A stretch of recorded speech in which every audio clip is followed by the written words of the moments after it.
Long focal lengths, by which I mean 100 millimeters or more, a 500 or 1000, etc. Now they do the obvious of making something that's a long way off come much closer and fill up the frame. This is used extensively by wildlife photographers, sports photographers and the press.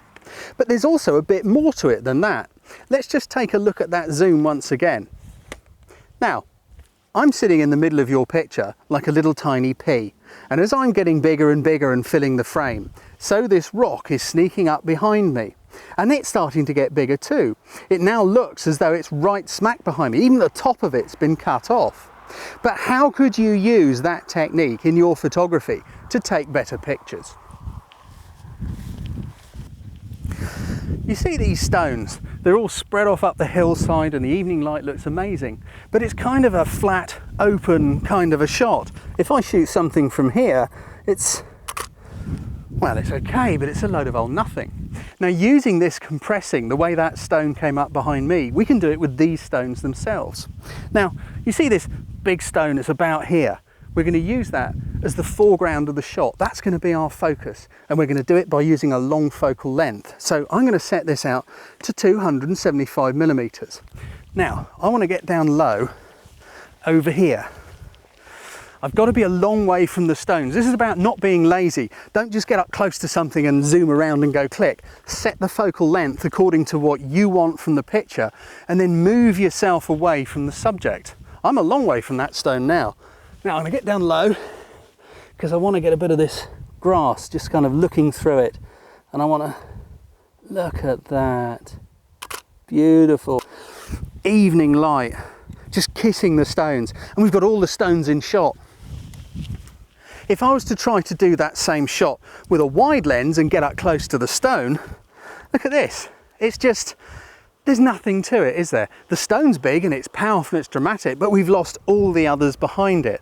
They're hidden because the wide lens is opening up the space, whereas the narrow lens, the long lens, is closing it in again. There's another thing you can do with a long lens too. A long focal length inherently has a shallow depth of field. A wide short lens has lots and lots of depth of field. The longer you get, the shallower depth of field you have. That's the least amount of picture from front to back that will be sharp. Now this is incredibly useful in portraits and things like that because you can make a lovely blurry background. So using the long lens and that compressing and bringing up of rocks thing, I'm going to shoot a portrait of Nat here and have a really nice soft gentle sort of a background. That's pretty good actually, Nat, just kind of like you are, I think. Put your chin down just a bit. That's cool. You look like you're going to cry though, so sorry, just let your shoulders relax a bit. That's it, tilt your head towards the rock a bit.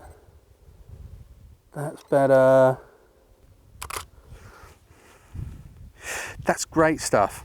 So you see how the rock in the background has gone completely soft and fuzzy, and Natasha is absolutely the subject of the photograph because she's nice and crisp and sharp.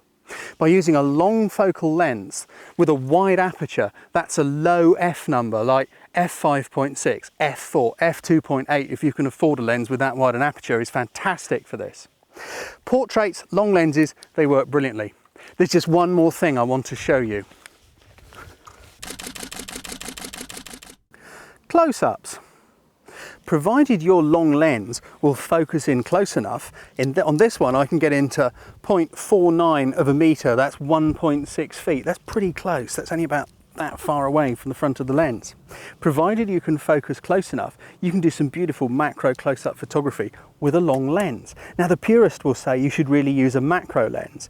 I say I don't care, so long as I get the image that I want and it looks great, who cares what lens you use? Now then, this stuff here, I believe it's called cowslip. I grew up in the country and I'm terribly plant ignorant, so if I've got that wrong, please don't email in. Now, if I zoom that lens to its longest setting, I'm going to 270 millimeters.